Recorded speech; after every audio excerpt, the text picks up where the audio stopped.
கொஞ்சம் காரியங்களை நம்ம தியானம் பண்ணி நம்ம ஜெபித்து நம்ம முடிக்கலாம். 2 சாமுவேல் 21வது அதிகாரம். 2 சாமுவேல் 21வது அதிகாரத்துக்கு நேராக கடந்து செல்லும்.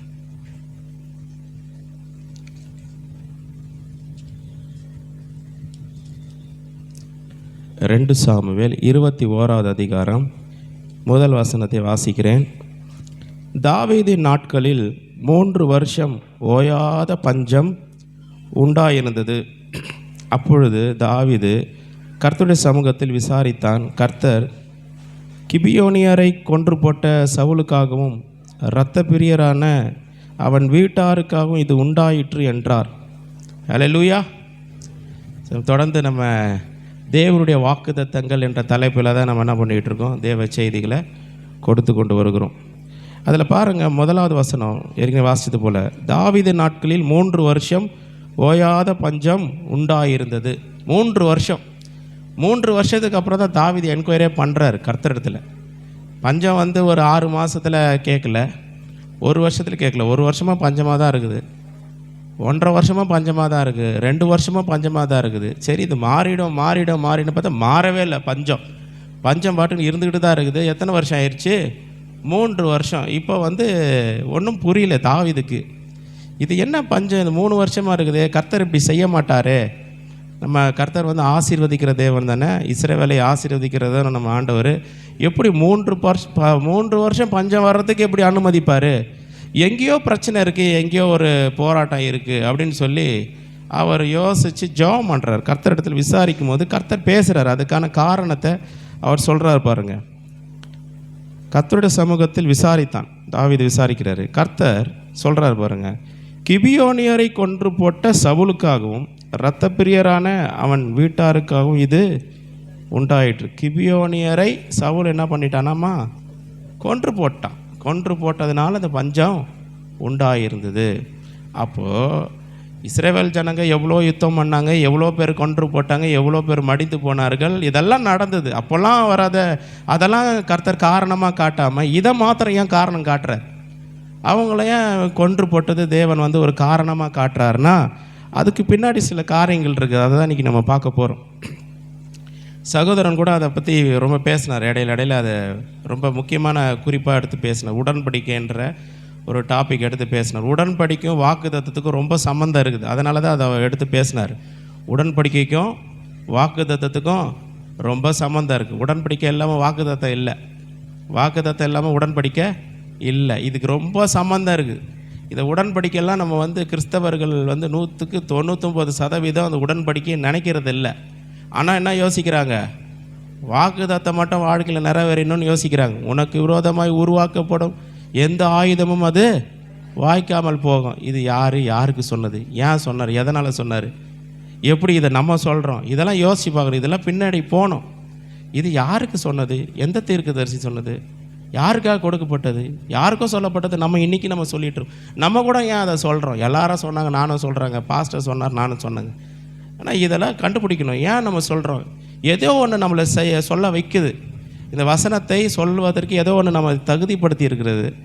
இந்த வசனத்தை, இந்த வாக்குத்தத்தை சொல்லுவதற்கு ஏதோ நம்ம நடத்தி இருக்குது, ஏதோ ஒரு காரியம் நடந்துருக்குது. அதனால தான் நம்ம சொல்கிறோம், அதனால தான் நம்ம விசுவாசிக்கிறது. இதெல்லாம் நம்ம புரிஞ்சுக்கிட்டோம் அப்படின்னா வாக்குத்தத்தங்கள் நம்முடைய வாழ்க்கையில் எப்படி செயல்படுகிறது என்பதை நம்ம புரிந்து கொள்ள முடியும். 2வது வசனம் பாருங்கள். அப்பொழுது ராஜா கிபியோனியரை அழைத்தான்.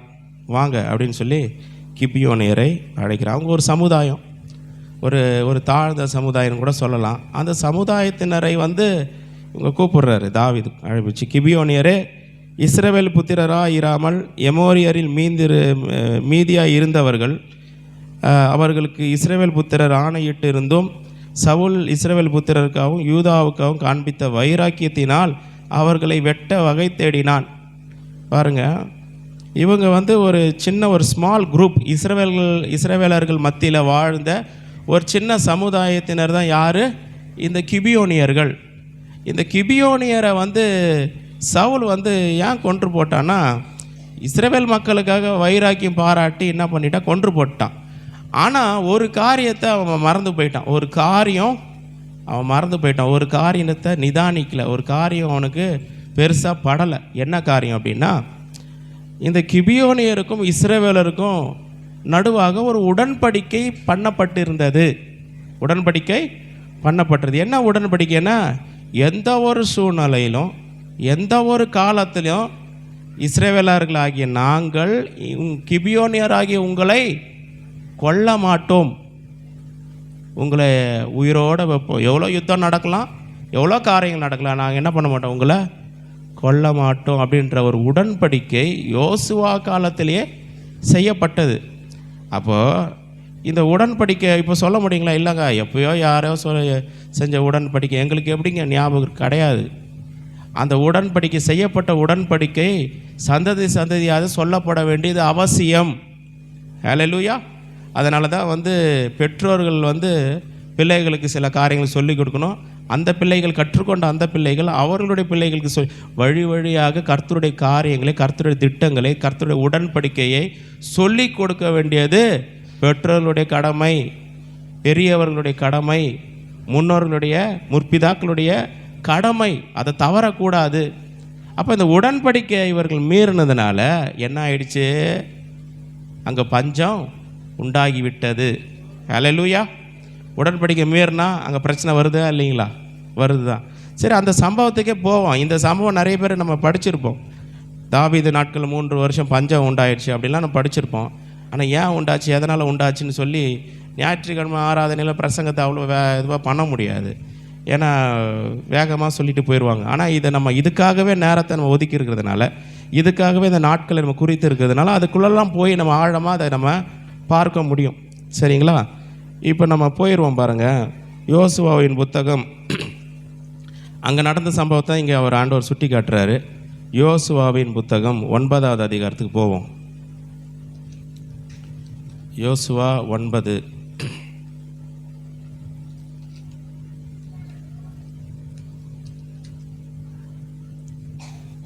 மூணாவது வசனத்துன்னு வாசிக்கிறோம் பாருங்க.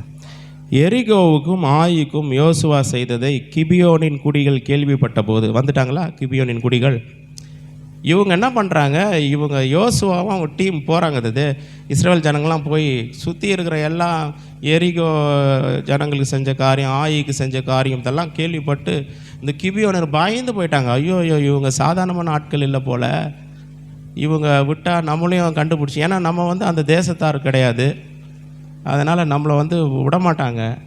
நம்ம அவங்க ஏன்னா அவங்களோட இஸ்ரவேலர் நோக்கமே என்னென்னா, ஒரு இடத்துக்கு போயிட்டாங்கன்னா அங்கே இருக்கிற எல்லா ஜனங்களையும் வாஷ் அவுட் பண்ணிடுவாங்க. அதான் அவங்க வேலை. ஒரு இடத்துக்கு போனால் இது யார், ஏதோ ஒரு புதுசாக ஒரு சமுதாயம் இருக்குது, எல்லாத்தையும் வாஷ் அவுட் பண்ணுங்கள், எல்லாத்தையும் கொன்று போட்டு அந்த இடத்துல சுதந்திரித்து கொள்வது தான் அவங்களுடைய வேலை. அதுதான் யோசுவாவின் தலைமையில் அந்த நாட்கள் அது நடந்துக்கிட்டு வேகமாக நடந்துக்கிட்டு இருந்துச்சு. இதை கிபியோனின் குடிகள் கேள்விப்பட்டோன்னே ரொம்ப பயந்து போயிட்டாங்க. என்ன பண்ணுறது தெரியல. அவங்களுக்கு போயிட்டு சொல்ல முடியாது, எங்களை எதுவும் பண்ணிடாதீங்களும் சொல்ல முடியாது. அதனால் இவங்க என்ன பண்ணுறாங்க, தந்திரமாக சில காரியங்களை செய்கிறாங்க. என்ன செய்கிறாங்கன்னா, 4வது வசனம், ஒரு தந்திரமான யோசனை பண்ணி தங்களை ஸ்தானாதிபதிகளை போல காண்பித்து பழைய ரட்டு பைகளையும் பீரலும் பொத்தலமான பழைய திராட்சை ரச துருத்திகளும் தங்கள் கழுதையின் மேல் வைத்து, அதாவது என்னென்னா இந்த கிபியோனின் சமுதாயத்திலேருந்து எல்லாருமே போல் அதில் கொஞ்சம் ரெப்ரசன்டேட்டிவ் மாதிரி ஒரு சில ஆட்கள் மாத்திரம் என்ன பண்ணுறாங்க, அங்கே தான் இருக்கிறாங்க. இவங்க என்ன பண்ணுறாங்க, கொஞ்சம் திராட்சை ரசம், கொஞ்சம் அப்பம் இதெல்லாம் எடுத்துக்கிட்டு யோசுவா கிட்ட போகிறாங்க. போயிட்டு எப்படி காண்பிக்கிறாங்கன்னா, எங்கே இருந்தோ தூர தேசத்துலேருந்து வர்ற மாதிரி தங்களை காமிச்சிக்கிறாங்க. ரொம்ப நாள் ஆயிடுச்சிங்க நாங்கள் கிளம்பி இங்கே வர்றதுக்கு, சில வார கணக்கில் ஆகிடுச்சி, மாத கணக்கில் ஆகிடுச்சி இங்கே சேர்றது. பாருங்கள் எவ்வளோ தூரத்துலேருந்து வந்திருக்கிறோம். நாங்கள் வச்சிருந்த இந்த திராட்சை ரசம்லாம் துருத்திலாம் ரொம்ப ரொம்ப பழசாகி போச்சு. அப்புறம் அந்த அப்போல்லாம் ரொம்ப பூரணம் பூத்திச்சு. அவ்வளோ தூரத்துலேருந்து நாங்கள் வரோங்க. அப்படியாங்க, சரி எவ்வளோ தூரத்துலேருந்து வரீங்க? இவங்க ரொம்ப ஃபாரினர்ஸ் போல், அந்நியர்கள் போல். ஏதோ நம்மளை என்னங்க பிரச்சனை, என்னங்க வேணும் உங்களுக்கு? இல்லைங்க, நீங்கள் உங்களுடைய காரியங்கள்லாம் கேள்விப்பட்டு எங்களுக்கு ரொம்ப ஆச்சரியமாக இருந்தது. ஒன்றும் இல்லை, உங்கள் கூட நாங்கள் கொஞ்சம் சமாதானமாக இருக்கணும் அப்படின்னு நாங்கள் நினைக்கிறோங்க, உங்களை ரொம்ப பிடிக்குங்க, அப்படி இப்படிலாம் ரொம்ப பேசி என்ன பண்ணுறாங்க, ஒரு சமாதான உடன்படிக்கையை பண்ணுறாங்க. உடன்படிக்கை ஒரு லிமிட்டடான ஒரு உடன்படிக்கை, ரொம்ப பெரிய உடன்படிக்கைலாம் இல்லை. உடன்படிக்கையிலே ஒரு அளவுகோல் இருக்குது. உடன்படிக்கையில் ஒரு அளவுகோல் இருக்குது. இவங்க பண்ண உடன்படிக்கை, இவங்களுக்கு என்ன தேவை, கொண்டு போட்டுறக்கூடாது. கிபியோனியர்களுக்கு என்ன தேவை, இவர்களை யோசுவா தலைமையில் இருக்கிற அந்த ஜனங்கள், இஸ்ரவேல் ஜனங்கள் கொன்று போடு. இவங்களுக்கு தேவைலாம் உயிர் தப்பணும், உயிர் பாதுகாப்பாக இருக்கணும், அதுதான் அவங்களுக்கு தேவை. அந்த இஸ்ரவேல் ஜனங்கள்கிட்டேருந்து ரொம்ப ஐஸ்வர்யமாக வாழணும், சந்தோஷமாக வாழணும், அவங்கக்கிட்டேருந்து நிறைய நன்மைகளை பெற்றுக்கலாம், அதெல்லாம் கிடையாது. எப்பா எங்களை ஆளை விடுங்க, நாங்கள் இருந்துக்கிறோம், எங்களை கொன்றாதீங்க, இவ்வளோ தான் அவங்களுக்கு தேவை. அவங்க பண்ண உடன்படிக்கை என்னென்னா சமாதானத்தின் உடன்படிக்கை. அப்போ என்ன பண்ணுறாங்க இவங்க, யோசுவாவும் அவங்க பெரிய அவங்க கூட இருக்கிறவங்களாம் சேர்ந்து, மூப்பர்கள்லாம் சேர்ந்து என்ன பண்ணுறாங்க, சரி பரவாயில்ல உங்கள் கூட நாங்கள் என்ன பண்ணுறோம், உடன்படிக்கை பண்ணுறோன்னு சொல்லி என்ன பண்ணிடுறாங்க, உடன்படிக்கை பண்ணிடுறாங்க. அது எப்படிப்பட்ட உடன்படிக்கை?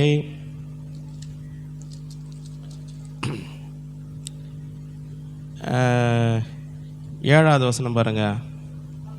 அப்பொழுது இஸ்ரவேல் மனுஷர் அந்த ஏவியரை நோக்கி, நானே படிக்கிறேன், நீங்கள் எங்கள் நடுவில் குடியிருக்கிறவர்களாக்கும், நாங்கள் எப்படி உங்களோட உடன்படிக்கை பண்ணலாம் என்றார்கள்.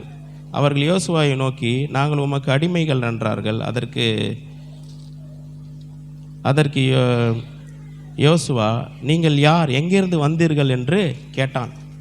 அப்போ அந்த ஜனங்க சொல்கிறாங்க பாருங்கள். அதற்கு அவர்கள், உம்முடைய தேவனாகிய கர்த்தருடைய நாமத்தின் பிரஸ்தாபத்தை கேட்டு ரொம்ப கேள்விப்பட்டோங்க, உங்கள் கடவுள் ரொம்ப பெரிய கடவுளாமே, நிறைய அற்புதங்கள்லாம் செய்வாராமே, அதெல்லாம் கேள்விப்பட்டங்க அப்படின்னு ரொம்ப ஹம்பலாக பேசுகிறாங்க. கேள்விப்பட்டு, உமது அடியாராகிய நாங்கள் வெகு தூர தேசத்திலிருந்து வந்தோம், அவருடைய கீர்த்தியையும் அவர் எகிப்தில் செய்த யாவையும், அவர் எஸ்போனின் ராஜாவாகி சீகோனும் அஸ்தரோத்தில் இருந்த பாசானின் ராஜாவாகி ஓகும் என்கிற யோர்தானுக்கு அப்புறத்தில் இருந்த எமோரியரின் 2 ராஜாக்களுக்கும் செய்த யாவையும் கேள்விப்பட்டோம். ஆகையால் எங்கள் மூப்பரும் எங்கள் தேசத்து குடிகள் எல்லாரும் எங்களை நோக்கி, உங்கள் கைகளில் வழிக்கு ஆகாரம் எடுத்துக்கொண்டு அவர்களுக்கு எதிர்கொண்டு போய் அவர்களிடத்தில், நாங்கள் உங்கள் அடியார், எங்களோட உடன்படிக்கை பண்ண வேண்டும் என்று சொல்ல சொன்னார்கள். உங்களிடத்தில் வர நாங்கள் புறப்படுகிற அன்றே எங்கள் வழி பிரயாணத்திற்கு அந்த அப்பத்தை சுட சுட எங்கள் வீட்டிலிருந்து எடுத்துக்கொண்டு வந்தோம். பாருங்கள், இப்பொழுது இதோ உலர்ந்து பூசணம் பூத்திருக்கிறது. அதாவது அவ்வளோ தூரத்துலேருந்து வரோம், ரொம்ப நாள் ஆயிடுச்சு அப்படின்ற மாதிரி சொல்கிறாங்க.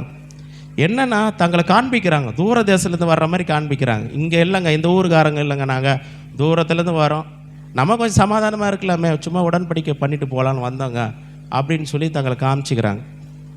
அப்போது அதே சொல்கிறாங்க, இந்த திராட்சை ரசத்தை துருத்திகளே நிரப்புகையில் புதிதாக இருந்தது, ஆனாலும் பாருங்கள் இதோ இது கிழிந்து போயிட்டு, எங்கள் வஸ்திரங்களும் பாதரட்சிகளும் நெடுந்தூரமான பிரயாணத்தினாலே பழசாய் போயிட்டு என்றார்கள். இதை நம்பிடுறாங்க இஸ்ரவேல் ஜனங்க. என்ன பண்ணிடுறாங்க, இதை அப்படியே வெளுத்ததெல்லாம் பால்ன்ற மாதிரி நம்பிடுறாங்க. அப்பொழுது இஸ்ரவேலர் கர்த்தருடைய வாக்கை கேளாமல் ஜெபம் பண்ணியிருக்கலாம்ல, என்ன பண்ணியிருக்கலாம், என்னாண்டவரே என்னமோ பெரிய கதையாக சொல்கிறாங்க, இதெல்லாம் உண்மையா, தாவீது அங்கே விசாரிச்சார் பாருங்க, அந்த மாதிரி விசாரிச்சிருக்கலாம். இதை ஜபமே பண்ணலை, யோசுவா என்ன பண்ணல, ஆண்டவர்கிட்ட கேட்கல, விசாரிக்கல, எதுவுமே பண்ணல. பண்ணாமல் என்ன பண்ணுறாங்க, அவருடைய போஜன பதார்த்தத்தில் சிறிது வாங்கி கொண்டார்கள், சாப்பிட்டுட்டாங்க. அது ஒரு உடன்படிக்கை. என்ன பண்ணுறாங்க, அவங்ககிட்ட இருந்து கொஞ்சம் வாங்கி என்ன பண்ணிட்டாங்க, சாப்பிட்டுட்டாங்க. ஒரு உடன்படிக்கை பண்ண போகிறாங்க. யோசுவா அவர்களுடைய சமாதானம் பண்ணி அவர்களை உயிரோடே காப்பாற்றும் உடன்படிக்கையை அவர்களோட பண்ணினான். அதற்காக சபையின் பிரபுக்கள் அவர்களுக்கு ஆணையிட்டு கொடுத்தார்கள். அல்லேலூயா. பார்த்தீங்களா என்ன உடன்படிக்கை பண்ணாங்க அவங்க, உங்களை கொல்ல மாட்டோம், உங்களை அழிக்க மாட்டோம் அப்படின்ற ஒரு உடன்படிக்கை பண்ணாங்க. கூட இருக்கிற பிரபுக்கள் இஸ்ரவேலர் அந்த முக்கியமான ஆட்கள் என்ன பண்ணுறாங்க, ப்ராமிஸ், ஆணை என்னது, ப்ராமிஸ். வாக்கு தத்தம்னா என்னது இங்கிலீஷில், ப்ராமிஸ். புரியுதுங்களா?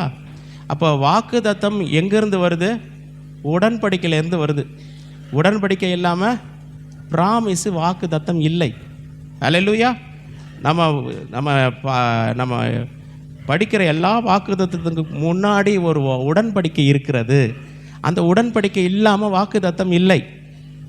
அந்த உடன்படிக்கை மீறும் பொழுது வாக்கு தத்தத்தில் பிரச்சனை உண்டாகிறது. அதை கிறிஸ்தவர்களாகி நம்ம புரிந்து கொள்ள வேண்டும். அல்லேலூயா. உடன்படிக்கை சொதப்பும் பொழுது என்ன ஆகுது, வாக்கு தத்தத்தில் பிரச்சனை உண்டாகுது. அப்போது வாக்கு தத்தம் கொடுக்கப்பட்டாலும் கூட அந்த உடன்படிக்கை மீறும் பொழுது அந்த வாக்கு தத்தங்கள் நம்முடைய வாழ்க்கையில் நிறைவேறுகிறதில்லை. சொல்ல இல்லைங்க, நான் வசனத்தை படித்தேங்க, அந்த வாக்கு தத்தத்தை அப்படியே நம்புகிறேங்க, அதை விசுவாசிக்கிறேன்லாம் சொல்லலாம். ஆனாலும் கூட அந்த வாக்கு தத்தத்துக்கு பின்னாடி இருக்கிற உடன்படிக்கையில் நம்ம கரெக்டாக இருக்கிறோமா, அது ரொம்ப முக்கியம். கவனிக்கிறீங்களா? ஆடு தான் எல்லாம் பார்க்குறீங்க. வாக்குத்தத்தத்துக்கு பின்னாடி இருக்கிற உடன்படிக்கை ரொம்ப முக்கியம். புரியுதுங்களா? புரியுதுன்னு சொல்கிறவங்களா இல்லையா சொல்லுங்கள். இந்த வாக்குத்தத்தம் எப்படி செயல்படுதுன்றதுக்காக சொல்கிறேன். வாக்குத்தத்துக்கு பின்னாடி இருக்கிற அந்த உடன்படிக்கை ரொம்ப முக்கியம். அந்த உடன்படிக்கையின் மூலமாக தான் வாக்குத்தத்தமே நிறைவேறுகிறது. அதை தான் சொல்ல வரேன். அதுதான் சொல்ல வரேன். உடன்படிக்கையை மீறிட்டு வாக்குத்தத்தம் என் வாழ்க்கையில் நிறைவேறலைங்க, நான் எவ்வளோ வசனம் என் வாக்குத்தத்தத்தை படிச்சுட்டு தாங்க இருக்கிறேன், நம்புறேங்க, விசுவாசிக்கிறேன்னு சொன்னால் கூட எனக்கு நிறைவேறலைன்னா உடன்படிக்கையில் நம்ம என்ன பண்ணியிருக்கிறோம்? எங்கேயோ பிரச்சனை பண்ணியிருக்கிறோம். அதனால தான் வாக்குத்தத்தங்கள் நம்முடைய வாழ்க்கையில் என்ன பண்ணல, நிறைவேறலை. இப்போ இந்த யோசுவாவும் இஸ்ரவேலர்களும் என்ன பண்ணியிருக்கணும்?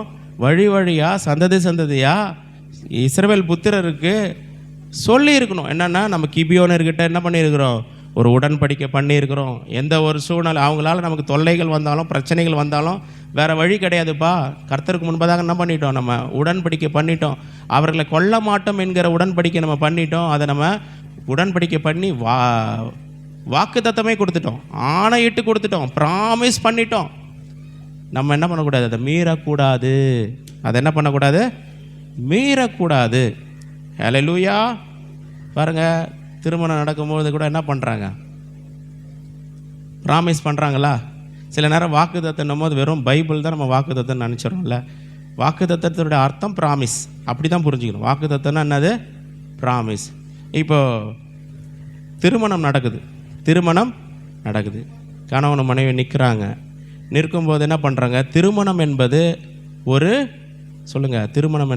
உடன்படிக்கை. ஹல்லேலூயா. திருமணம் என்பது ஒரு உடன்படிக்கை. அந்த உடன்படிக்கையில் என்ன சொல்கிறோம் அப்படின்னா, அது என்ன நடக்குது? சாதாரணமான காரியம்லாம் கிடையாது. இந்த உலகத்தில் 1000 நண்பர்கள் இருக்கலாம், உறவினர்கள் இருக்கலாம், அதெல்லாம் உடன்படிக்கை இல்லை. 2 நண்பர்கள் நடுவில் உடன்படிக்கை கிடையாது. 2 உறவினர்கள் நடுவில் உடன்படிக்கை கிடையாது. யாருக்கு நடுவில் உடன்படிக்கை இருக்குது? கணவனுக்கும் மனைவிக்கு நடுவில் உடன்படிக்கை இருக்குது. அதனால தான் அந்த உறவு எல்லா உறவு காட்டிலும் பெரிய உறவு கணவன் மனைவி என்கிற அந்த உறவு. அப்போ அங்கே அந்த உடன்படிக்கையை நம்ம மீறும் பொழுது பிரச்சனைகள் உண்டாகிறது. என்ன உண்டாகிறது? பிரச்சனைகள். அங்கே உடன்படிக்கையோடு கூட என்ன பண்ணுறாங்க? ப்ராமிஸ் பண்ணுறாங்க. ஹல்லேலூயா. திருமணம் நடக்கிற அன்றைக்கி என்ன பண்ணுறாங்க? ப்ராமிஸ் பண்ணுறாங்க. என்ன ப்ராமிஸு? உனக்குரியதெல்லாம் எனக்குரியது, எனக்குரியதெல்லாம் உனக்குரியது. சரிங்களா?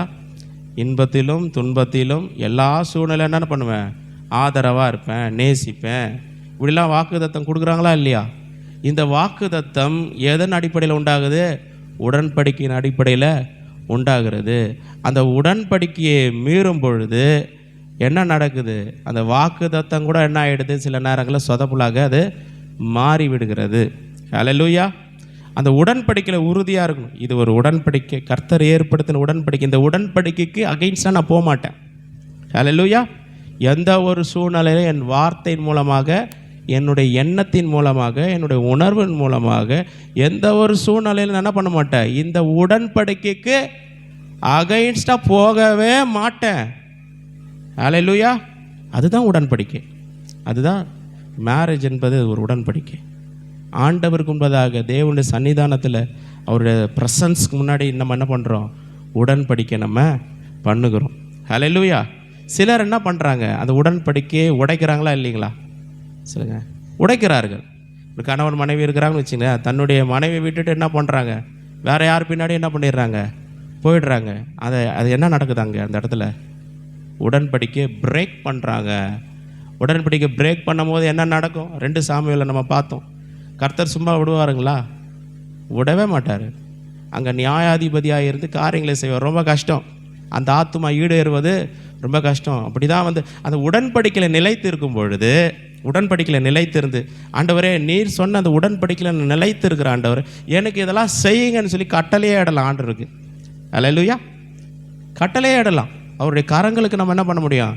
ஆண்டவரே, நீங்கள் எனக்கு ஒரு உடன்படிக்கை நான் உங்களுக்கு முன்பதாக நான் பண்ணியிருக்கிறேன், இதில் இந்நாள் வரைக்கும் நான் உண்மையாக இருக்கிறேன் ஆண்டவரே, எனக்கு இந்த வாக்குத்தத்தங்களை நிறைவேற்றுங்க, இந்த ஆசீர்வாதங்களை கொடுங்கன்னு சொல்லி கிளைம் பண்ணலாம். ஹல்லேலூயா. உடன்படிக்கை பிரேக் ஆயிடுச்சு அப்படின்னா வாக்குத்தத்தங்களை கிளைம் பண்ண முடியாது. ஹல்லேலூயா. உடன்படிக்கை ரொம்ப முக்கியம். இந்த கிபியோனியருக்கும் இஸ்ரவேலுக்கும் இருந்த ஒரு உடன்படிக்கை ஒரு லிமிட்டடான ஒரு உடன்படிக்கை. அவங்களுக்கு என்ன உடன்படிக்கை பண்ணாங்க? உயிர் வந்து காக்கப்படணும், உயிர் போயிடக்கூடாது. எப்பா உங்கள் வெள்ளியும் பொண்ணும் எங்களுக்கு தேவையில்லை, உங்களுக்கு சொத்து சுதந்திரம்லாம் தேவையில்லை, உங்கள் நிலத்தில் எங்களுக்கு எழுதி வைங்க, அதெல்லாம் சொல்லலை. எங்களை கொன்று போட்டுறாதீங்க, அதுதான் அவங்களோட உடன்படிக்கை. ஆனால் கடைசியில் கண்டுபிடிச்சிடுறாங்க. யோசுவா அவங்க கூட இருக்கவங்க என்ன பண்ணிடுறாங்க, இதை கண்டுபிடிச்சிட வீட்டில் போய் நல்லா விவரமாக படிங்க. கண்டுபிடிச்சோடனே ஒரு டென்ஷன் ஆகிட்டாங்க. என்ன நீங்கள் இங்கே தான் இருக்கிறீங்க, தூர தேசத்தில் வந்தேன்னு சொல்லி இதெல்லாம் சொல்லி எங்களை ஏமாற்றிட்டீங்க அப்படின்னு சொல்லி நீங்களாம் சபிக்கப்பட்டு சாபம் விட்டார். நீங்கள்லாம் கொல்லலை, சாபம் மட்டும். என்ன சாபம்னா ஒரு சொல்லிட்டார், நீங்கள் வந்து எங்கள் நடுவில் நீங்கள் குடியிருக்கிறீங்க, எங்கள் ஆலயத்துக்கு தேவையான விறகுலாம் வெட்டணும், நீங்கள் விறகு வெட்டுகிறவர்களாக எப்போவுமே நீங்கள் இருப்பீங்கன்ட்டார். அப்போ அந்த சந்ததியை என்ன ஆயிடுது, கிபியோடு இருக்கிற சந்ததியை விறகு வெட்டுறவர்கள் எப்படி ஆயிடுறாங்க? அவங்க தலையெடுத்து சரி விறகு வெட்டிட்டு போட்டான் சொல்லிட்டான் யோசுவா, விறகு வெட்டி ஆலயத்துக்கு தேவையான பலிபடத்துக்கு தேவையான விறகுகள்லாம் வெட்டணும். ஆனால் என்ன பண்ணியிருக்கக்கூடாது, கொன்று போட்டிருக்கக்கூடாது. தன்னுடைய ஜனங்களுக்கு அதை என்ன பண்ணியிருக்கணும், சொல்லி கொடுத்துருக்கணும். அங்கே மிஸ் பண்ணதுனால ஒரு பெரிய பஞ்சமே என்ன ஆகுது, உண்டாகுது. இப்போ இந்த கிபியான் இருக்கட்டும், எப்பா என்னப்பா பண்ண போகிறீங்கன்னா, நாங்களும் என்ன பண்ணுவோம், அந்த சவுலுடைய குடும்பத்தில் ஒருத்தன் கூட இருக்கக்கூடாது, எல்லாரையும் கொன்று போடுவோம் அப்படின்னு வந்துட்டாங்க. இந்த பிரச்சனைக்கெல்லாம் காரணம் என்ன? உடன்படிக்கை தான் காரணம். உடன்படிக்கை மீறும் பொழுது எவ்வளோ சூழ்நிலைகள் மோசமாக போயிடுது பார்த்தீங்களா?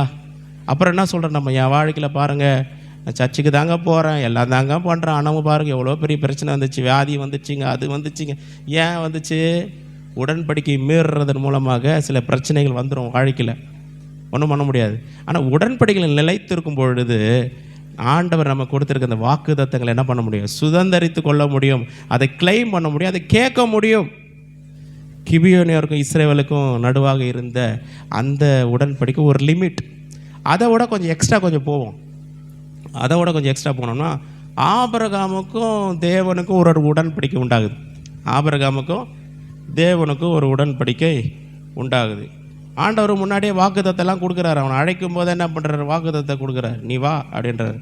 அது சகோதரர் வினோத்து கொஞ்சம் நல்லா சொன்னார் போன நேற்றைய தினத்தில் 12வது அதிகாரத்திலாம் சொல்கிறாரு பாருங்கள்.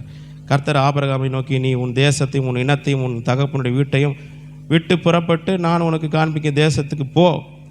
நான் உன்னை பெரிய ஜாதியாக்கி உன்னை ஆசீர்வதித்து உன் பேரை பெருமைப்படுத்துவேன், நீ ஆசீர்வாதமாய் இருப்பாய். வாக்குத்தத்தத்தை கொடுத்துட்டாரு, வாக்குத்தத்தத்தை கொடுத்துட்டாரு. இப்போ வாக்குத்தத்தத்தை கொடுக்கும்பொழுது ஆபிரகாமுக்கு 75 வயசு, இப்போ 100 வயசு ஆக போது. அவருக்கு என்ன இன்னும் பிள்ளை பிறக்கலை. இப்போ அந்த வாக்குத்தத்தத்து மேலே அவருக்கு ஒரு சந்தேகம் உண்டாகுமா உண்டாகாதா சொல்லுங்கள்? கொஞ்சம் யோசனை உண்டாகல, ஆண்டவரே என்ன ஆண்டவரே இப்படிலாம் இருக்குது, இத்தனை வருஷம் ஆயிடுச்சு. நம்புறாரு, விசுவாசிக்கிறாரு, அதெல்லாம் ஒன்றும் பிரச்சனை இல்லை. பட் ஆனால் அவருக்குள்ள ஒரு கேள்வி உண்டாகுமே இல்லை. அதை ஸ்ட்ராங் பண்ணுறதுக்கு தான் ஆண்டவர் என்ன பண்ணுறாரு, உடன்படிக்கையே அவர் பண்ணுகிறார். பாருங்கள் 15வது அதிகாரத்துக்கு போயிடுவோம். ஆண்டவர் வந்து மறுபடியும் என்ன பண்ணுறாரு, அந்த வாக்குத்தத்தை திரும்ப அவர்கிட்ட சொல்கிறாரு. 4வது வசனம் பாருங்கள். அப்பொழுது கர்த்தருடைய வார்த்தை 15:4. அப்பொழுது கர்த்தருடைய வார்த்தை அவனுக்கு உண்டாகி, இவன் உனக்கு சுதந்திர இதெல்லாம் சொல்கிறாரு. 5வது வசனம் பாருங்கள். அவர் அவனை வெளியே அழைத்து, நீ வானத்தை அண்ணாந்து பார், நட்சத்திரங்களை எண்ண உன்னாலே கூடுமானால் அவைகளை எண்ணு என்று சொல்லி பின்பு அவனை நோக்கி, உன் சந்ததி இவ்வண்ணமாய் இருக்கும் என்றார். விசுவாசிக்கிறார் ஆபிரகாம், அதை விசுவாசிக்கிறார். விசுவாசிக்கலாம்னா சொல்ல முடியாது, விசுவாசிக்கிறார். அவன் கர்த்தரை விசுவாசித்தான், அதை அவர் அவனுக்கு நீதியாக எண்ணினார். பின்னும் அவர் அவனை நோக்கி, இந்த தேசத்தை உனக்கு சுதந்திரமாக கொடுக்கும் பொருட்டு உன்னை ஊர் என்கிற கல்தேயருடைய பட்டணத்திலிருந்து அழைத்து வந்த கர்த்தர் நானே என்றார். அதற்கு அவன், கர்த்தராகிய ஆண்டவரே, நான் அதை சுதந்திரித்துக் கொள்வேன் என்று எதினால் அறிவேன்? இதை நான் எப்படி ஆண்டவரை சுதந்திரித்துக் கொள்வேன், இதை நான் எப்படி நான் தெரிஞ்சுப்பேன் அப்படின்னும் போது இப்போ அதை ஸ்ட்ராங் பண்ணுறாரு. அந்த வாக்குத்தத்தத்தை என்ன பண்ணுறாரு, ஸ்ட்ராங் பண்ணுறாரு. எப்படி பண்ணுறாரு? அதற்கு 9வது வசனம் பாரு. அதற்கு அவர் 3 வயது கிடாரியையும் 3 வயது வெள்ளாட்டையும் 3 வயது ஆட்டுக்கடாவையும் ஒரு காட்டு புறாவையும் ஒரு புறா குஞ்சையும் என்னிடத்தில் கொண்டு வா என்றார். அவன் அவைகள் எல்லாவற்றையும் அவரிடத்தில் கொண்டு வந்து அவைகளை நடுவாக துண்டித்து, பாருங்கள் ஒரு இரத்த உடன்படிக்கை நடக்குது, துண்டங்களை ஒன்றுக்கொன்று எதிராக வைத்தான், பட்சிகளை அவன் துண்டிக்கவில்லை. ஒரு பலி செலுத்தப்படுகிறது, ஒரு பலி செலுத்தப்படுகிறது. இது வந்து ஒரு உடன்படிக்கை. வாக்குத்தத்தத்தை கொடுக்குறாரு, வாக்குத்தத்தத்தை கர்த்தர் கொடுக்குறாரு, உடன்படிக்கை அங்கே பண்ணுறார். உடன்படிக்கை இப்போ வந்து அங்கே யோசுவா கிபியோனருக்கு ஒரு ஆணை மாதிரி கொடுத்துருக்கலாம், ப்ராமிஸ் மாதிரி கொடுத்துருக்கலாம். ஆனால் அதோடு நிறுத்தாமல் உடன்படிக்கையும் பண்ணினான். உடன்படிக்கை பண்ணும்போது அந்த ஆணைக்கு பவர் அதிகமாகிடுது. இப்போ கர்த்தர் என்ன பண்ணுறாரு, ரத்தத்தினால ஒரு உடன்படிக்கை பண்ணுறாரு. என்ன உடன்படிக்கை பண்ணுறாருன்னா, நான் சொன்னதை செய்வேன் உடன்படிக்கை பண்ணுறாரு. நான் சொன்னதை செய்வேன், இந்த பூமியை நீ என்ன பண்ணுவேன், சுதந்திரித்து கொள்வாய். பாருங்க எவ்வளோ பெரிய ஆசீர்வாதம், எவ்வளோ பெரிய வாக்குத்தத்தம். பூமியையே நீ என்ன பண்ணுவ, சுதந்திரித்து கொள்ளுவாய். அப்போ ஆண்டோடைய வாக்குத்தத்தம் என்ன, இந்த பூமியை நீ என்ன பண்ணுவ, சுதந்திரத்துக்கு. அதுக்கு நான் ஒரு உடன்படிக்கை பண்ணுறேன், ரத்த உடன்படிக்கை. இப்போ என்னன்னா ரத்த உடன்படிக்கைன்னா கர்த்தர் அது கடந்து போவார், அந்த ரத்தத்தை தாண்டி கடந்து போவார். நான் சொன்னதை கண்டிப்பாக செய்வேன், அதை மாற மாட்டேன் அப்படின்றது கர்த்தர் என்ன பண்ணுறாரு. ஆனால் அது உடன்படிக்கை என்பது ஒருவர் மாத்திரம் செய்து கொள்வது அல்ல. உடன்படிக்கை என்பது 2 பேரும் செய்யணும், அதான் உடன்படிக்கை. இப்போ கிபியோனியர் இஸ்ரவேலர் 2 பேருமே உடன்படிக்கை பண்ணினார்கள். திருமணத்தின் போது கூட கணவன் மட்டும் தான் உடன்படிக்கை பண்ணுறாரா, மனைவியில் அதில் கிடையாது சொல்கிறோமான்னா, 2 பேருமே உடன்படிக்கை பண்ணணும். அப்போ இங்கேயும் அப்படி தான், ஆபிரகாம் தேவன் 2 பேருமே தேவன் உடன்படிக்கை பண்ணுறாரு. அங்கே அந்த உடன்படிக்கை ஆபிரகாமின் இடத்திலும் எதிர்பார்க்கப்படுகிறது. இப்போ இந்த பூமியை என்ன பண்ணுறேன், உனக்கு நான் கொடுக்குறேன்ற ஆண்டவர் கேட்குறாரு. இப்போ என்னென்னா ஆண்டவர்கிட்ட ஒரு டிமாண்ட் இருக்குது. இப்போது என்ன டிமாண்ட் அப்படின்னா, எனக்குரியதெல்லாம் உனக்கு பார்த்த பூமியை நான் உனக்கு கொடுத்துட்றேன், இந்த பூமியே உனக்கு கொடுக்குறேன், கண்டிப்பாக கொடுப்பேன். ஆனால் உனக்குரியது எனக்குன்றார். உனக்குரியது எல்லாம், ஏதோ ஒன்று மட்டும் இல்லை, உனக்குரியது எல்லாம் எனக்குரியது. அதுதான் உடன்படிக்கை. இதை என்ன பண்ணணும் அப்படின்னா, ஆபிரகாம், கர்த்தர் மாற மாட்டார், அவர்கிட்ட எந்த பிரச்சனையும் இல்லை. ஆபிரகாம் இதை செய்யணும், ஆபிரகாம் இதை கன்ஃபார்ம் பண்ணணும், உறுதிப்படுத்தணும். இந்த உடன்படிக்கையில் அவர் கரெக்டாக இருக்கிறாருன்னு சொல்லி ஆபிரகாம் அதை என்ன பண்ணணும், ப்ரூவ் பண்ணி ஆகணும், காண்பிக்க வேண்டும், நிரூபித்து ஆக வேண்டும். எப்படி நிரூபிக்க முடியும்? ஆபிரகாமுக்கு உண்டானது எல்லாமே கர்த்தருக்கு உரியது அப்படின்னா, அவர் வேலைக்காரங்களை கேட்டால் கொடுத்துருப்பாரு, தங்கத்தை கேட்டிருந்தா கொடுத்துருப்பாரு, வெள்ளியை கேட்டிருந்தா கொடுத்துருப்பாரு. எல்லாமே அவருக்கு ஒன்றும் பிரச்சனை இல்லை, அதெல்லாம் ஆண்டு அனுபவிச்சு அதெல்லாம் அவருக்கு ஒரு பெரிய விஷயமா தெரியல. இப்போ ஆண்டவருக்கு என்ன தேவை, நீ அவன் சொல்லணும். ஆபிரகாம் ஆண்டவரை எனக்குரியது எல்லாம் உமக்குரியது என்பது அவன் வெளிப்படுத்தி ஆக வேண்டும். எப்படி வெளிப்படுத்தணும்? ஒன்றே ஒன்று தான், கர்த்தருக்கு நல்லா தெரியும், எதை கேட்டாலும் கொடுப்பான். பையனை கொடுப்பானா பார்க்கலாம். யாரை கொடுப்பான்? பையனை, தன் ஒரே பேரனை குமாரன் என்ன பண்ணுவான், கொடுப்பானான்னு சொல்லி பார்க்கலான்னு சொல்லி கர்த்தர் என்ன பண்ணுற, செக் பண்ணுற. உடன்படிக்கை அங்கே ஃபுல்ஃபில் ஆகணும். அப்போ தான் ப்ராமிஸ் என்ன ஆகும், அங்கே ஆக்டிவேட் ஆகும். இல்லைன்னா ப்ராமிஸ் ஒர்க் ஆகாது. இல்லைங்க யார் எவனா கேளுங்க, என்ன வேணா கேளுங்க, என் பையனெல்லாம் கொடுக்க முடியும் அப்படி சொல்லியிருந்தா அந்த வாக்கு தத்தங்கள் ஆபரனுடைய வாழ்க்கையில் நிறைவேறி இருக்குன்னு நினைக்கிறீங்களா? கிடையாது. வாக்கு தத்தம் கொடுத்துட்டார், அதை நீ என்ன பண்ணணும், இப்போ உடன்படிக்கையின் மூலமாக அதை நீ உறுதிப்படுத்தணும். உனக்கு ஒரு சான்ஸ் கொடுக்குறேன், நீ பண்ணுறியா பார்க்கலாம். ஹல்லேலூயா. ஆபிரகாம் தன்னுடைய குமாரனை பலியாக கொடுத்தாருன்னு சொல்லிட்டு எல்லாரும் பலியாக கொடுக்கணும்னு அவசியம் கிடையாது. ஹல்லேலூயா. இப்போ இயேசு கிறிஸ்து சிலுவையில் மறிச்சார்னு சொல்லி எல்லாருமே சிலுவையில் மறிக்கிறோமான்னா இல்லை. அவர் ஒரு முறை செஞ்சு முடிச்சிட்டார், நமக்காக செஞ்சு முடிச்சிட்டார், அவ்வளோதான். ஆபிரகாமும் ஒரு முறை செஞ்சது பாருங்கள். ஆபிரகாம் செஞ்சது நிமித்தமாக அவருடைய ஆசீர்வாதம் இன்னைக்கு வரைக்கும் நம்முடைய வாழ்க்கையில் நிறைவேறுகிறது, பலிக்கிறது. ஹல்லேலூயா. அவர் செஞ்சு முடிச்சாருங்க. என்ன பண்ணுறாரு, அந்த சம்பவத்துக்கு நேராக போவோம். ஆதியாகமம் எத்தனாவது அதிகாரம்? 22 போயிடுமா? 22 தானா? எதுலேருந்து வாசிக்கணும்? 1லேருந்து நானே படிக்கிறேன். இந்த காரியங்கள் 22:1 படிக்கிறேன் பாருங்கள். இந்த காரியங்கள் நடந்த பின்பு தேவன் ஆபிரகாமை சோதித்தார். இப்போ டெஸ்ட் பண்ணுற, உடன்படிக்கை நடந்துச்சு, இப்போ அதை ப்ரூவ் பண்ணி ஆகணுமே, அது நிரூபித்து காட்டணும். யார் நிரூபிக்கணும்? ஆபிரகாம் நிரூபித்து காட்டணும்.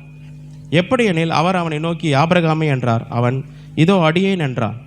அப்பொழுது அவர், உன் புத்திரனும் உன் ஏக சுதனும் உன் நேசகுமாரனுமாக ஈசாக்கை நீ இப்பொழுது அழைத்து கொண்டு, பாருங்கள் எப்படி டெம்டேஷன் கொடுக்குறாரு. உன் பையனை கூப்பிட்டு போன்னு சொல்லியிருக்கலாம் ஒரே வார்த்தை, டக்குன்னு என்ன சொல்கிறாரு, கொஞ்சம் அப்படியே கொஞ்சம் அவனை ஒரு மாதிரி ஆக்குறார். உன் புத்திரனும் உன் ஏக சுதனும் உன் நேசகுமாரனுமாகிய இப்படிலாம் சொல்லி காட்டுறாரு பாருங்க. ஈசாக்கை நீ இப்பொழுது அழைத்து கொண்டு மோரியா தேசத்துக்கு போய் அங்கே நான் உனக்கு குறிக்கும் மலைகள் ஒன்றின் மேல் அவனை தகன பலியாக பலியிடு என்றார். சொல்லிட்டு ஆபிரகாம் அதிகாலையில் எழுந்து தன் கழுதின் மேல் சேனம் கட்டி தன் வேலைக்காரில் 2 பேரையும் தன் குமாரன் ஈசாக்கையும் கூட்டிக் கொண்டு தகனபலிக்கு கட்டைகளையும் பிளந்து கொண்டு தேவன் தனக்கு குறித்த இடத்திற்கு புறப்பட்டு போனான். 3ஆம் நாளில் ஆபிரகாம் தன் கண்களை ஏறெடுத்து பார்த்து தூரத்திலே அந்த இடத்தை கண்டான். 3 நாள் பிரயாணப்பட்டு போகிறாங்க. அப்பொழுது ஆபிரகாம் தன் வேலைக்காரரை நோக்கி, நீங்கள் கழுதையை நிறுத்தி இங்கே காத்திருங்கள், நானும் பிள்ளையாண்டனும் அவ்விடம் விட்டும் போய் தொழுது கொண்டு உங்களிடத்துக்கு திரும்பி வருவோம் என்றான். இங்கே பாருங்கள், வர்ஷிப்பை பற்றி ஒரு சின்ன ஒரு விளக்கத்தை கொடுக்குறாங்க. தொழுது கொண்டுனா வர்ஷிப்ன்றார். அப்போ உண்மையான வர்ஷிப்னா உடன்படிக்கையை நிறைவேற்றுவது தான் உண்மையான வர்ஷிப். ஹல்லேலூயா. ஆண்டவர் டிமாண்ட் பண்ணுற அந்த உடன்படிக்கையை நிறைவேற்றுவது தான் உண்மையான ஆராதனை. ஹல்லேலூயா. கர்த்தருக்கும் வந்துட்டோம், கர்த்தருக்கும் நடக்கிறோம். எந்த ஒரு சூழ்நிலையும் கர்த்தரை மறுதளிக்காமல் கர்த்தருக்காக அதுவே ஒரு பெரிய ஆராதனை தான். ஹல்லேலூயா. சொல்கிறார் பாருங்க, தொழுது கொண்டு திரும்பி வருவோன்றது. வருவேன்னு சொல்ல வருவோம் விசுவாசமாகவும் சொல்கிறார். ஆபிரகாம் தகனபலிக்கு கட்டைகளை எடுத்து தன் குமாரனாகிய ஈசாக்கின் மேல் வைத்து தன் கையிலே நெருப்பையும் கத்தியும் எடுத்துக்கொண்டான். இருவரும் கூடி போனார்கள். அப்பொழுது ஈசாக்கு தன் தகப்பனாகிய ஆபிரகாமை நோக்கி, என் தகப்பனே என்றான். அதற்கு அவன், என் மகனே, இதோ இருக்கிறேன் என்றான். அப்பொழுது அவன், இதோ நெருப்பும் கட்டையும் இருக்கிறது, தகனபலிக்கு ஆட்டுக்குட்டி எங்கே என்றான். ஈசாக்கு கேட்குறாரு, எல்லாமே இருக்குதே, பலி செலுத்தணுமே, ஆட்டுக்குட்டி எங்கேன்னு கேட்குறாரு. இதை கேட்கும் போது அவருக்கு எத்தனை வயசு இருக்குன்னு நீங்கள் நினைக்கிறீங்க? சும்மா சொல்லுங்க.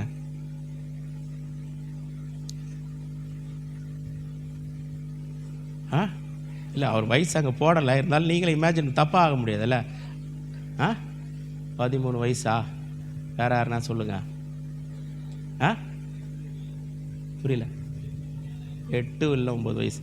சரி, 14 வயசா? சரி, ஓகே. அதாவது பைபிளில் வந்து பார்த்தீங்கன்னா யாசேரின் புத்தகம்னு ஒரு புத்தகம் ஒன்று இருக்குது. அதை நாளாகம புத்தகம்லாம் நீங்கள் வாசி பார்த்தீங்கன்னா தெரியும். இவைகள் யாசேரின் புத்தகத்தில் அல்லவோ எழுதியிருக்கிறது அப்படின்னு இருக்குல்ல. அந்த யாசேரி புத்தகத்தில் கொஞ்ச நாள் வாசி பார்த்தேன். நான் வாசினால சொல்கிறேன். அந்த யாசேரி புத்தகத்தை வாசி பார்த்தா அதில் என்ன நம்ம சொல்லியிருக்குது, இது ரொம்ப அதிகாரப்பூர்வமாக நான் சொல்லலை, பட் அந்த புக்கில் இருக்கிறது நான் சொல்கிறேன். பலி செலுத்தும் பொழுது, பலி செலுத்தப்படுவதற்கு ஈசாக்கு ஆபிரகாம் கூட்டி கொண்டு போகும்பொழுது அவனுக்கு 37 வயசாம். எத்தனை வயசு? 37 வயசு. நல்ல வாலிபன், அவருக்கு நல்லா ஸ்ட்ரென்த்து. விட்டுருந்தா ஒருத்தர் சொல்கிறாரு, ஒரு பாஸ்டர் சொன்னார், ஐயோ என் மகனை மட்டும் கூப்பிட்டு போயிருந்தா என் மகன் என்னை கீழே மலையிலேருந்து என்னை தள்ளியே விட்டுட்ருப்பான். தள்ளி விட்டுட்டு தப்பிச்சு ஓடி பாருங்கள், 37 வயசு ஒரு வாலிபன். அவன் நினச்சிருந்தா என்ன பண்ணியிருக்கலாம், இவருன்னா இந்த தாத்தாக்கு இந்த கேனுக்கு ஒரு ஒன்றும் வேலையில்லை போல இருக்குது, புத்தி கேட்டு போச்சு போல், வயசாக ஆக என்ன செய்கிறோன்னு இவருக்கு ஒன்றுமே தெரில, இவரெல்லாம் நம்பினா நம்ம கதை முடிஞ்சிடும்னு சொல்லி அவன் தப்பிச்சு ஓடி போயிருக்கலாம் இல்லை. ஆனால் அவன் அப்படிப்பட்டவன் இல்லை, அவன் அப்படிலாம் செய்யலை. அதற்கு ஆபிரகாம், என் மகனே, தேவன் தமக்கு தகன பலிக்கான ஆட்டுக்குட்டியை பார்த்து கொள்வார் என்றான். அப்புறம் அவன் அதுக்கப்புறம் பேசவே இல்லை. ஒரே ஒரு வார்த்தை தான் சொல்கிறாரு, தகன பலிக்காக கர்த்தர் என்ன பண்ணுவார், அவர் பார்த்துப்பாருன்னு ஒரு வார்த்தை சொன்ன உடனே ஈசாக்கு எதிர்த்து பேசவே இல்லை, வேற எந்த வார்த்தையும் பேசலை. அல்லேலூயா. தகப்பன் சொல்லுக்கு ஒரே ஒரு சொல்லு தான் சொன்னார். ஈசாக்கு என்ன பண்ணார், அப்படியே ஆஃப் ஆயிட்டார். மறு வார்த்தை எதிர்த்து அவன் பேசுகிறவனாக இல்லை. அல்லேலூயா. ஈசாக்கு கிட்ட கற்றுக்க வேண்டிய ஒரு காரியம், அவன் எதிர்த்து பேசாதவன், அவன் தகப்பனுடைய வார்த்தைக்கு கீழ்ப்படுகிறவன். அப்புறம் 2 பேர் சேர்ந்து போகிறாங்க. அதுக்கப்புறம் அவன் பேசவே இல்லை பாருங்கள். தேவன் 9வது வசனம், தேவன் அவனுக்கு சொல்லி இருந்த இடத்துக்கு வந்தார்கள். அங்கே ஆபிரகாம் ஒரு பலிபீடத்தை உண்டாக்கி கட்டைகளை அடுக்கி தன் குமாரனாகிய ஈசாக்கை கட்டுறார். ஈசாக்கு என்ன பண்ணுறாரு, ஆபிரகாம, அப்பா எதுக்கு என்னை கட்டுறீங்க, இப்போ எதுக்கு இப்போ என்னை தேவையில்லாமல் கட்டுறீங்க, இவ்வளோ தூரம் என்னை நடக்க வச்சு 3 நாள் நடக்க வச்சு மலை மேலே ஏற வச்சு நானே டயர்டாயிட்டேன், என் கையை போட்டு எதுக்கு கட்டுறீங்க, காலெல்லாம் எதுக்கு கட்டுறீங்க. அவன் கேட்கவே இல்லை பாருங்கள், அவன் பேசவே இல்லை. ஈசாக்கை கட்டி அந்த பலிபீடத்தின் அடுக்கி கட்டையில மேலே அவனை கிடத்தினான். அப்போவும் என்ன பண்ணல, அவன் பேசவே இல்லை. பின்பு ஆபிரகாம் தன் குமாரனை வெட்டும்படிக்கு தன் கையை நீட்டி கத்தியை எடுத்தான். அப்பொழுது கர்த்தருடைய தூதனானவர் வானத்திலிருந்து, கர்த்தருடைய தூதனானவர்னா பைபிளில் கர்த்தருடைய தூதனானவர் என்னும் போது இயேசு கிறிஸ்துவை குறிக்குது இல்லை. கர்த்தருடைய தூதனானவர் வானத்திலிருந்து ஆபிரகாமே ஆபிரகாமே என்று கூப்பிட்டார். அவன் இதோ அடியேன் என்றான்.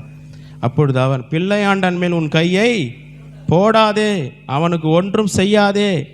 நீ அவனை உன் புத்திரன் என்றும் உன் ஏக சுதன் என்றும் பாராமல் எனக்காக ஒப்பு கொடுத்தபடியினால் நீ தேவனுக்கு பயப்படுகிறவன் என்று இப்பொழுது அறிந்திருக்கிறேன் என்றார். பாருங்கள் எப்படிப்பட்ட ஒரு காரியம். இப்போ ஆண்டவர் என்ன பண்ணுறாரு, அவன் ஆபிரகாம் அவனை ஃபிசிக்கலாக கொல்லலை, அதுக்கு முன்பதாகவே தன் இருதயத்தில் என்ன பண்ணிட்டான், ஈசாக்கை தகன பலியாக செலுத்திட்டான். இருதயத்தில் அதை தீர்மானிக்காமல் அதை ஃபிசிக்கலாக அதை செய்ய முடியாது. ஆண்டவர் சொல்லிட்டு, எப்பா நீ உன் இருதயத்தில் விசுவாசிட்ட, அதுதான் ஆபிரகாம் விசுவாசித்தான், அது அவனுக்கு நீதியாக எண்ணப்பட்டதனுடைய வார்த்தையினுடைய ஆழம் அதுதான். அவன் இருதயத்தில் என்ன பண்ணுறான், ஆண்டவரே நீ உடன்படிக்கை பண்ணி இருக்கிறீங்க, அந்த உடன்படிக்கை நான் உண்மையுள்ளவனாக இருக்க விரும்புகிறேன். நீங்கள் உண்மை உள்ளவர் தான் எனக்கு தெரியும், ஆனால் நானும் உண்மை உள்ளவனாக இருக்க விரும்புகிறேன். ஆனாலும் நீங்கள் சொல்லியிருக்கிறீங்க, என்ன சொல்லியிருக்கீங்க, சந்ததி வானத்தின் நட்சத்திரங்களைப் போல இருக்கும், பூமியின் தூளத்தனையாக இருக்கும்னு எனக்கு தெரியும். நீங்கள் சொல்கிறீங்க, நான் செய்கிறேன்னு சொல்லிட்டு என்ன பண்ணுறாரு, இருதயத்தில் தீர்மானம் பண்ணிட்டார். இருதயத்தில் வேறு மாதிரி யோசிக்கலை, இருதயத்தில் முடிவு பண்ணிவிட்டு ஃபிசிக்கலாக வெட்ட போகிறாரு. ஆண்டவர் சொல்கிறாரு, எப்பா நீ நினச்சதே போதும், ஆபிரகாம் விசுவாசித்தான், அது அவனுக்கு நீதியாக எண்ணப்பட்டது, நீ அவனை வெட்டின மாதிரியே நான் எடுத்துக்கிறேன்றார். அவனை நீ எனக்கு கொடுத்துட்ட மாதிரியே நான் என்ன பண்ணுறேன், எடுத்துக்கிறேன். நீ அது பண்ண தேவையில்ல, நான் எடுத்துக்கிட்டேன், அதை அப்படியே எடுத்துக்கிட்டேன்.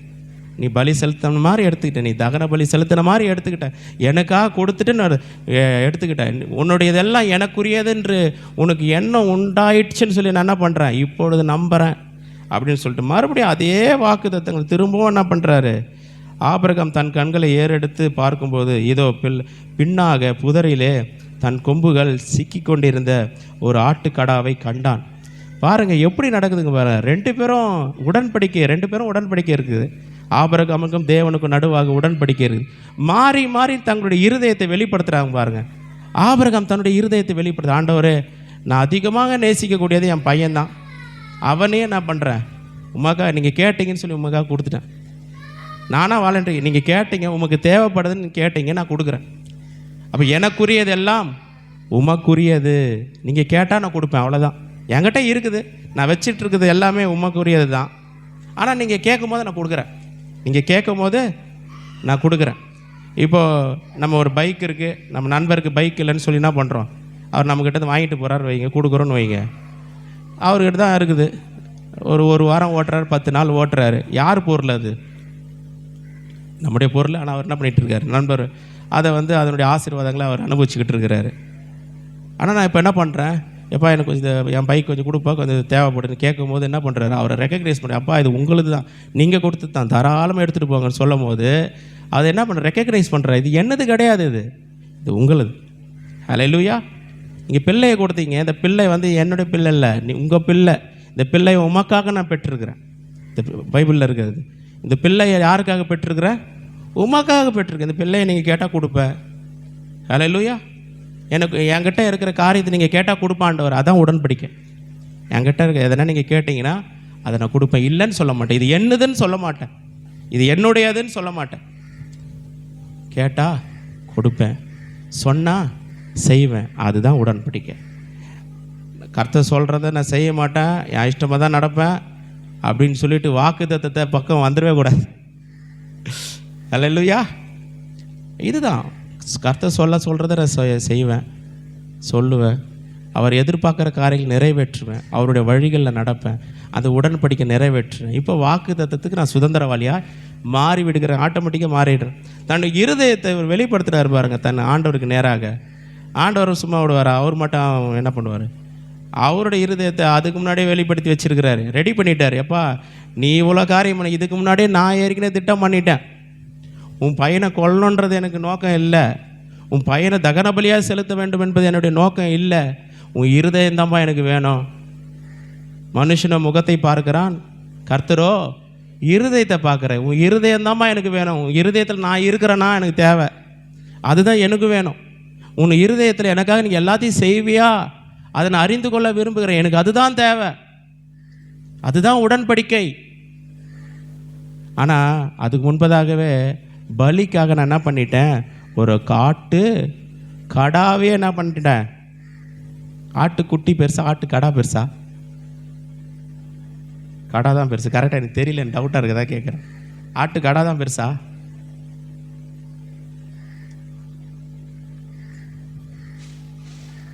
கடா தான் பெருசா? எனக்கு உண்மையாக தெரியாது. அது சொல்லுங்களேன். கடா தான் பெருசா? இல்லை தப்பாக சொல்லிவிடுற, அதுக்காக சொல்கிறேன். கடா தான். கடானா என்னது ஆக்சுவலி? ஆட்டு கடானா என்ன? வளர்ந்த ஆடு. கரெக்டா? ஏன்னா தெரிஞ்சவங்க சொல்லுங்களேன். ஆணு ஆடுனா கடாவா? வளர்ந்த கடா ஆடா? சரி, ஓகே. ஏன்னா அங்கே இவர் என்ன சொல்கிறாரு, ஆட்டுக்குட்டி எங்கன்றாரு. இங்கே ஆண்டவர் என்ன பண்ண, ஆட்டு கடாவை என்ன பண்ணி வச்சிருக்கிறாரு, ரெடி பண்ணி வச்சிருக்கிறார். ஒரு ஆட்டுக்கடாவை கண்டான். அப்பொழுது ஆபிரகாம் போய் கடாவை பிடித்து அதை தன் குமாரனுக்கு பதிலாக தகன பலியிட்டான். அல்லேலூயா. ஆண்டவர் ஏற்கனவே ரெடி பண்ணி வச்சிருக்கிறார். ஆண்டவர் ஏற்கனவே ரெடி. அதுதான் தகப்பனுடைய இருதயம், அதுதான் தகப்பனுடைய உள்ளம். எப்படி வாக்குத்தத்தம் நிறைவேறுது பார்த்தீங்களா? இப்போ நம்ம வசனம் வருது பாருங்க. ஆபிரகாம் அந்த இடத்துக்கு யெகோவா ஈரே என்று பெயரிட்டான். அதனாலே கர்த்தருடைய பர்வதத்திலே பார்த்து கொள்ளப்படும் என்று இந்நாள் வரைக்கும் சொல்லப்பட்டு வருகிறது. கர்த்தருடைய தூதனானவர் இரண்டாந்தரம் வானத்திலிருந்து ஆபிரகாமை கூப்பிட்டு, நீ உன் புத்திரன் என்றும் உன் ஏகசுதன் என்றும் பாராமல் அவனை ஒப்பு கொடுத்து இந்த காரியத்தை செய்தபடியால் நான் உன்னை ஆசீர்வதிக்கவே ஆசீர்வதித்து. எப்படி ஒர்க் ஆகுது பாருங்கள் வாக்குத்தத்தம். இது புரியாமல் நம்ம டக்குன்னு ஸ்ட்ரைட்டாக ஆதியாகமம் 22:17 எடுத்து வாசிங்க. நான் உன்னை ஆசீர்வதிக்கவே ஆசீர்வதித்து உன் சந்ததியை வானத்து நட்சத்திரங்கள் படிக்கும்போது ரொம்ப நல்லா இருக்குல்ல. ஆனால் அதுக்கு முன்னாடி எவ்வளோ பெரிய காரியம் நடந்துச்சு பாருங்க. உயிர் போய் உயிர் வந்த மாதிரி ஆபிரகாமுக்கு அது மாதிரி ஒரு காரியத்தை நடந்ததுக்கப்புறம் தான் அந்த வாக்குத்தத்தமே அவர் வாழ்க்கையில் உண்டாகிறது. நம்முடைய வாழ்க்கையில் கூட கர்த்தருடைய வாக்குத்தத்தம் நிறைவேறணும் அப்படின்னா அந்த உடன்படிக்கை நிறைவேற்றுகிறவர்களாக நம்ம இருக்க வேண்டும். என்ன உடன்படிக்கை சொல்லுங்க? எனக்குரியதெல்லாம் இயேசுவுக்கு சொந்தம், இயேசுவுக்கு உரியதெல்லாம் எனக்கு சொந்தம். இவ்வளோதான் வாக்குத்தத்தம். இந்த வாக்குத்தத்தம் நிலைத்து நிற்கும் பொழுது எல்லா வாக்குத்தத்தங்களும் நம்முடைய வாழ்க்கையில் நிறைவேறும். நான் உன்னை ஆசீர்வதிக்கவே ஆசீர்வதித்து உன் சந்ததியை வானத்து நட்சத்திரங்களைப் போலவும் கடற்கரை மணலைப் போலவும் பெருகவே பெருக பண்ணுவேன் என்றும் உன் சந்ததியார் தங்கள் சத்துருக்களின் வாசல்களை சுதந்தரித்துக் கொள்வார்கள் என்றும். சத்துருக்களின் வாசல்கள்னும் போது ரொம்ப அது யோசிக்க வேண்டிய விஷயம். என்னென்னா, ஒரு பட்டணத்தை பிடிக்கணும் அப்படின்னா அந்த வாசலை பிடிச்சிட்டு அந்த பட்டணத்தை பிடிச்ச மாதிரி. ஆமென். ஒரு பட்டணத்துடைய வாசலை பிடிச்சிட்டா அந்த பட்டணத்தையே பிடிச்ச மாதிரி. அதுதான் இதோட அர்த்தம். உன் சந்ததியார் தங்கள் சத்துருக்களின் வாசல்களை சுதந்தரித்துக் கொள்வார்கள் என்றும் நீ என் சொல்லுக்கு கீழ்ப்படுந்தபடினால் உன் சந்ததிக்குள் பூமியில் உள்ள சகல ஜாதிகளும் ஆசீர்வதிக்கப்படும் என்றும் என் பேரில் ஆணையிட்டேன். சொன்னாருங்களா? என் பேரில். இது ஆண்டவர் அவ்வளோ சீக்கிரமெல்லாம் சொல்ல மாட்டார். என் பேரில் ஆணையிடுறேன், ப்ராமிஸ் பண்ணி கொடுக்குறேன். என் பேரில், வேறு யாரும் பேரில் இல்லை, என் பேரில் நான் ஆணையிட்டு கொடுக்குறேன். இதெல்லாம் நடக்கணும். இன்னை வரைக்கும் நடக்குது. அல்லேலூயா. இன்னை வரைக்கும் நடக்குது. இந்த ஆணை சாதாரண ஆணை இல்லை. இந்த கிபியோனியரும் இஸ்ரவேலரும் உடன்படிக்கை பண்ணாங்க, ஒரு லிமிட்டடான உடன்படிக்கை. இந்த உடன்படிக்கை எப்படின்னா, தேவனுக்குரியதெல்லாம் எனக்குரியது, எனக்குரியதெல்லாம் தேவனுக்குரியது. அதுதான் டிமாண்ட் உடன்படிக்கை. அதை ஃபுல்ஃபில் பண்ணும் பொழுது இந்த வாக்குத்தத்தங்கள் ஆட்டோமேட்டிக்காக நம்முடைய வாழ்க்கையில் ஆக்டிவேட் ஆகுது. ஹல்லேலூயா. இதை கொஞ்சம் நாளைக்கு கொஞ்சம் டீப்பாக கொஞ்சம் படிப்போம். இதோட நான் இதை முடிக்க விரும்புகிறேன். இதுதான் சத்தியம். என்ன நடக்குது பாருங்கள், இன்னைய வரைக்கும் அது நடக்குது. ஒரு நித்திய உடன்படிக்கை மாதிரி ஆபிரகாமுடைய வாழ்க்கையில் அது நடக்குது. ஹல்லேலூயா. அதனால தான் பாருங்கள், ஆபிரகாமுடைய சந்ததி இல்லை வந்தவர்கள் இஸ்ரவேலர்கள் யூதர்கள்லாம் பார்த்தீங்கன்னா அது ஆபிரகாமுடைய ஆசீர்வாதங்கள் இன்னைய வரைக்கும் வேலை செஞ்சுட்டு தான் இருக்குது. அவங்க கிறிஸ்தவத்துக்கு வந்துட்டாங்க, வரலன்றதெல்லாம் ரெண்டாவது. இன்னைய வரைக்கும் அந்த பூமிக்குரிய எல்லா விதமான ஆசீர்வாதங்களும் அவங்களுக்கு சுதந்திர கொண்டு தான் இருக்கிறாங்க. அந்த ப்ராமிஸ் ஒர்க் ஆகிட்டு தான் இருக்குது, எல்லா விதமான ப்ராமிஸும். ஆனால் என்ன ஒரு லிமிட்டடாக அவங்களும் என்ன பண்ணிட்டாங்க, ஒரு அளவுக்கு நல்லா வந்தாங்க, ஒரு இடத்துல ஸ்டக் ஆகிடும். பூமிக்குரிய எல்லா விதமான ஆசீர்வாதங்களும் சொந்தக்காரர்கள்லாம் இருக்கிறாங்க. அது ஆக்டிவேட் ஆகுது. ஆபிரகாமுக்கு சொல்லப்பட்ட அந்த வாக்குத்தத்தம் ஆணையிட்டு கொடுத்தாரு. அந்த ஆணையிட்டு கொடுத்த அந்த வாக்குத்தத்தம் அவங்களோட வாழ்க்கையில் கரெக்டாக அது நடக்குது. ஆனால் அவங்களும் கரெக்டாக இருக்கிறாங்க. அவங்களும் என்ன பண்ணுறாங்க, அந்த உடன்படிக்கையில் அவங்க என்ன உடன்படிக்கை பண்ணாலும் அந்த உடன்படிக்கையில் என்ன பண்ணுறாங்க, கரெக்டாக இருக்கிறாங்க. இந்த உடன்படிக்கை நம்முடைய வாழ்க்கையில் எப்படி செயல்படுகிறதுன்றதை நாளைக்கு பார்க்க போகிறோம். ஹல்லேலூயா. இது புரிஞ்சிருச்சு அப்படின்னா, ஓஹோ வாக்குத்தத்தம் இப்படி தான் வேலை செய்தா, இவ்வளோ நாள் நமக்கு இது தெரியாமல் போயிடுச்சே. வெறும் பைபிள்லேருந்து ஒரு வசனத்தை எடுத்து வச்சுட்டு இந்த வாக்குத்தத்தத்தை ஆண்டவர் நிறைவேற்றி கொடுக்குன்னு சொல்கிறோம். ஆனால் கர்த்தருக்கும் நமக்கு சம்மந்தம் இல்லை, நம்ம வழிக்கும் கர்த்தருடைய வழிக்கும் சம்மந்தம் இல்லை.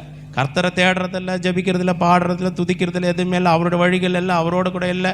ஆண்டவரே என்னுடைய வாழ்க்கை, என்னுடைய நேரம் உமக்குரியது, என்னுடைய வேலை உமக்குரியது, என்னுடைய அழைப்பு உமக்குரியது, என்னுடைய பிள்ளைகள் உமக்குரியது, என்னுடைய குடும்பம் உமக்குரியது, என்னுடைய சபை உமக்குரிய, இதெல்லாம் எதுவுமே ஃபுல்ஃபில் பண்ணாமல் வாக்குத்தத்தம் மாத்திரம் என்னுடைய வாழ்க்கையில் நிறைவேறணும். எப்படி நிறைவேறும்? இன்றைக்கி தீர்மானம் பண்ணணும், ஆண்டவரை எனக்குரியதெல்லாம் உமக்குரியது அப்படின்ற அந்த ஒரு இடத்துக்கு வரும்பொழுது வாக்குத்தத்தம் தானாக வேலை செய்ய ஆரம்பிச்சிடும். ஹல்லேலூயா. நாளை தினத்தில் தொடருவோம். இப்போ நம்ம ஜெபிக்கலாம். கண்களை மூடும். பரலோக பிதாவே, பரிசுத்த பிதாவே, ஸ்தோத்திரம். இந்த நாளில் கூட கர்த்தாவே, நீர் கொடுத்த அந்த ஆசீர்வாதமான வாக்குத்தத்தத்துக்காய் நன்றி, வார்த்தைகளுக்காய் நன்றி. உடன்படிக்கையை குறித்து நாங்கள் தியானித்தோம். அநேக சத்தியங்களை கர்த்தாவே இந்த முந்தின செஷனில் இருந்தோம் அப்பா. இப்பொழுதும் கூட கர்த்தாவே அநேக காரியங்களை எங்களுக்கு கற்றுக் கொடுத்தீர், போதித்தீர். உமக்கு நன்றி. தொடர்ந்து நாளை தினத்திலும் கர்த்தாவே ஸ்தோத்திரம் ஆண்டவரே, தொடர்ந்து இந்த வாக்குத்தத்தங்களை குறித்து நாங்கள் அதிகமாக தியானித்து ஒரு தெளிவான அண்டர்ஸ்டாண்டிங்கை கர்த்தாவே நாங்கள் பெற்றுக்கொள்ள கர்த்தாவே ஸ்தோத்திரமுடைய வார்த்தைகள் மூலமாக, வசனத்தின் மூலமாக எங்களுக்கு நீர் போதித்தருளும் முடியாது செபிக்கிறோம். இந்த நாளில் அப்படி சத்தியத்தை கேட்ட ஒவ்வொரு பிள்ளைகள் கர்த்தர் ஆசீர்வதிங்க, பெருக செய்யுங்க. விசேஷமாக இந்த நாளில், நேற்று தினத்தில் இந்த நாளில் வந்த ஒவ்வொரு பிள்ளைகளும் நீர் அதிகமாக ஆசீர்வதிங்க. இந்த சத்தியங்கள், இந்த வாக்குத்தத்தங்கள், வசனங்கள் அப்பா இந்த பிள்ளைகளுடைய குடும்பத்தில் சிரசின் மேலே, பிள்ளைகளுடைய தனிப்பட்ட ஒவ்வொரு பிள்ளைகளுடைய சிரசின் மேலே தங்கி தாபரிக்கட்டும், ஆசீர்வதிக்கட்டும், வாழ்க்கை உயர்த்தட்டும். அப்பா கர்த்தர் பெருக செய்வீராக. அப்படி செய்ய போகிறதுக்காக நன்றி. அப்படி நாமத்திற்கே சகல துதிக்கான மகிமையாவட்டும் செலுத்துகிறோம். கர்த்தராக இயேசு கிறிஸ்து மூலம் கேட்குறோம் ஜீவனுள்ள நல்ல பிதாவே, ஆமென் ஆமென். நம்ம யாரும் சேர்ந்து சொல்லுவோம். நாத்துமாவே கர்த்தரை ஸ்தோத்திரி, என் முழுமே பரிசு நாமத்தை ஸ்தோத்திரி. நாத்துமாவே கர்த்தரை ஸ்தோத்திரி, கர்த்தர் செய்த சகல உபகாரங்களை மறவாதே. ஆமென். நம்முடைய கர்த்தராக இயேசு கிறிஸ்துவின் கிருபையும் பிதாவாகிய தேவனுடைய அன்பும் பரிசுத்த ஆவியானுடைய ஐக்கியமும் சந்தோஷமும் சமாதானமும் நம் அனைவரோடு கூட எப்பொழுது சதா காலங்களிலும் இருப்பதாக. ஆமென். Hallelujah. Hallelujah. God bless you.